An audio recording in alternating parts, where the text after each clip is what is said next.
Hey there, Heather Boyd Wire here, and welcome to day 3 of the 10-day wire earring making challenge. Today we're making some beautiful dangly earrings. Now these are inspired by a tutorial I already have on YouTube.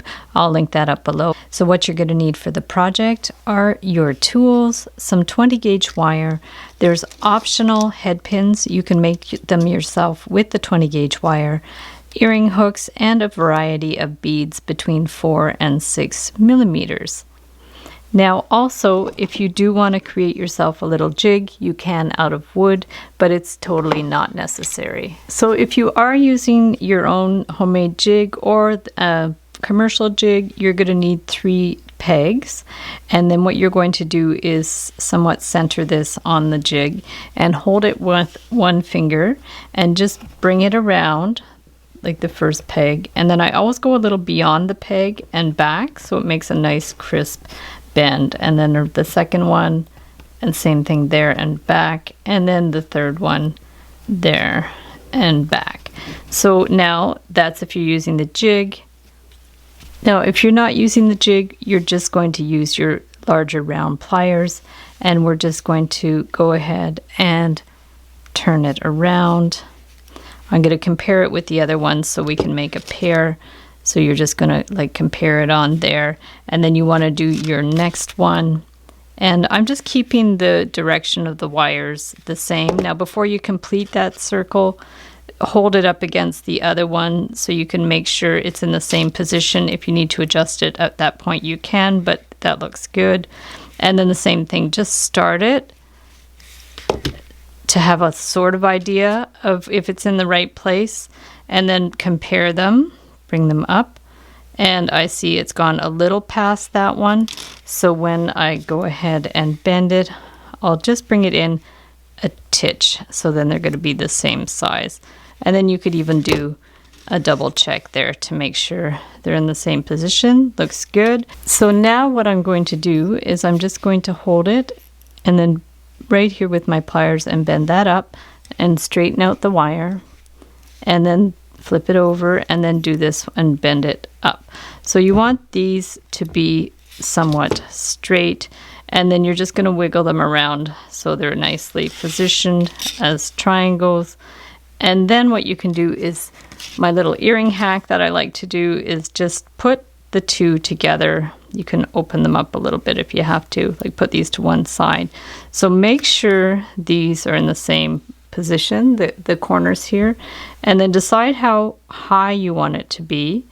And you're just going to bend it. What I want is I want a little loop. If you don't want something dangling in the middle, you don't have to do this step, but if you want something dangling in the middle, I'm just going to bend this down here.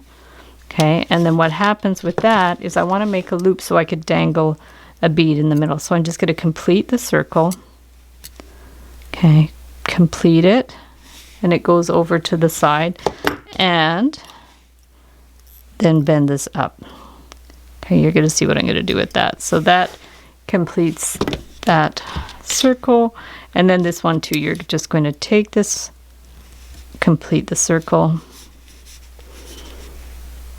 and then get your smaller pliers and bend that up.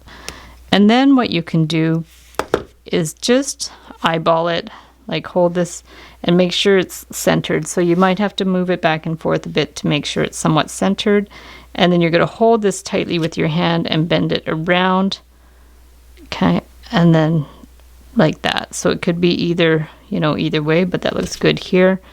So we'll do one, and then we'll do the other one to make sure it's the same as well. So make sure it's centered how you like it. Bring that around, and then give it a clip. So now we need a loop to hang the earring hook in. So we're just going to bend that to the side. Bring that around and bring that up here. Okay, so we can just clip that.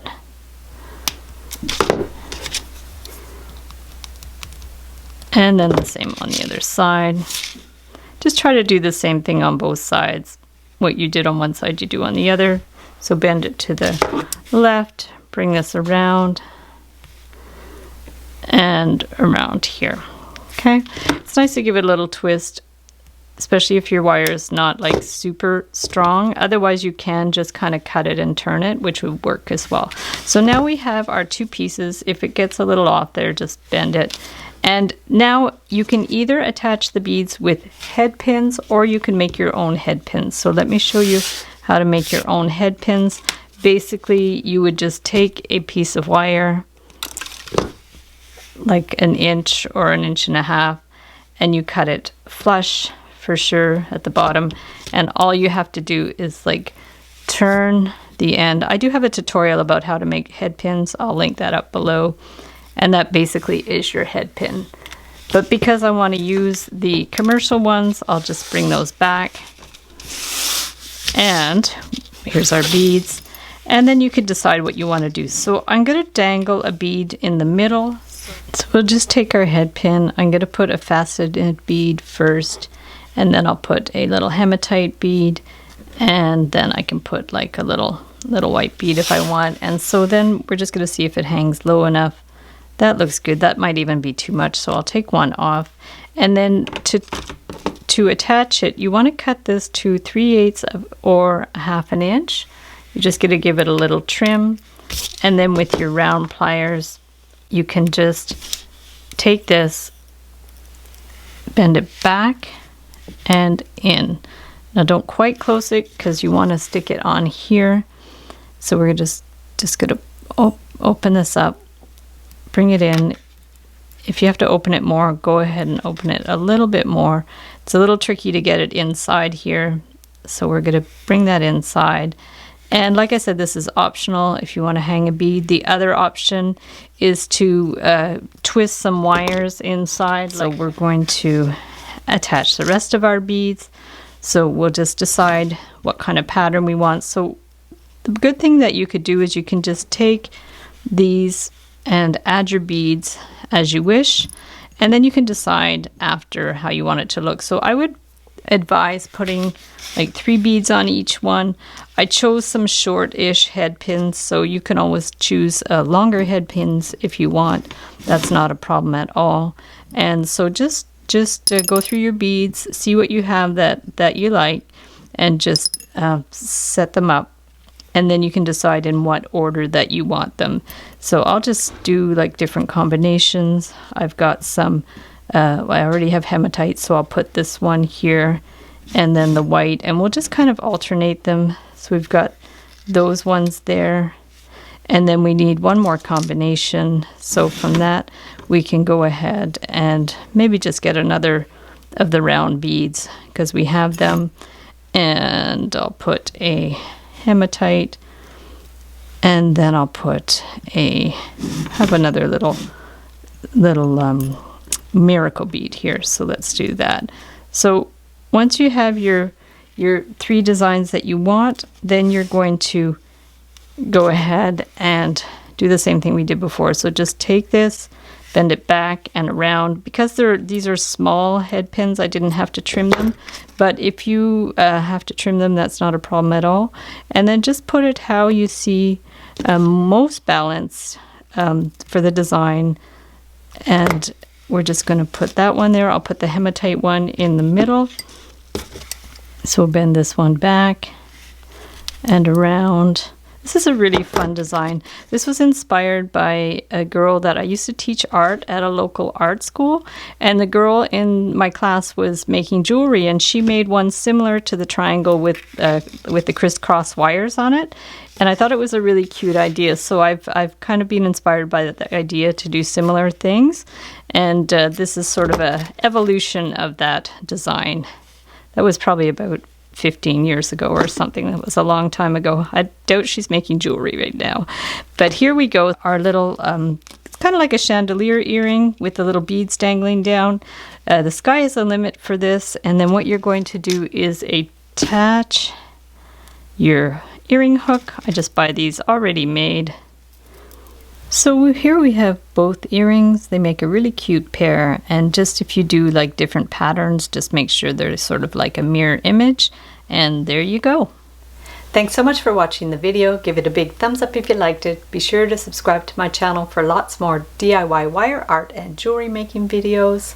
Hit the notification bell to be notified when I go live and when I post new videos. And if you'd like to join the Facebook group, we have the Wire Art and Jewelry Makers Club, where we share all kinds of photos of our work and inspiration.